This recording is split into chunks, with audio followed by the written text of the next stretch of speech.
আমি ভাবোঁ খুব শান্তিপূৰ্ণভাৱে চলাব আৰু অসমবাসীৰ বাবে এটা মেছেজ যাব যে মানাহৰ দাঁতিকাষৰীয়া ৰাইজ খুব শান্তিপ্ৰিয় ৰাইজ।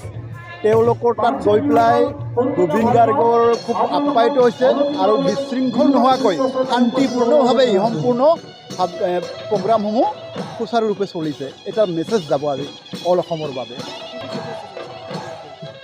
আজিতো আমাৰ ৰাতিপুৱাই পতাকা উত্তোলনৰ বাবে বৃক্ষৰোপণ, বিৰছা মুণ্ডাৰ মানে প্ৰতিমূৰ্তিত মাল্যাৰ্পণ, তাৰোপৰি সুধাকণ্ঠ ভূপেন হাজৰিকাৰ মাল্যাৰ্পণ, আকৌ আপোনাৰ অপেন ছেশ্যন আছে। তাৰপিছত আমাৰ অসমৰ আমি ক'বলৈ গ'লে হেয়াৰ আমঠুৰ জুবিন গাৰ্গৰ প্ৰগ্ৰাম। অনুৰাগীসকলক আহ্বান কৰিছোঁ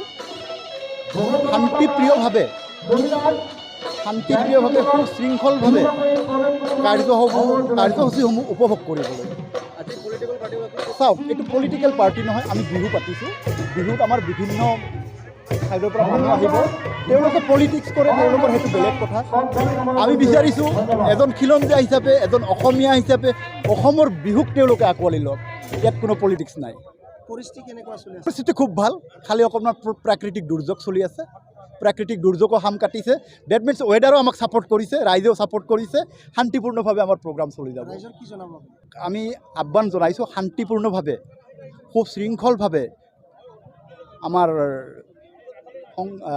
শিল্পী জুবিন গাৰ্গৰ এই অনুষ্ঠান উপভোগ কৰক।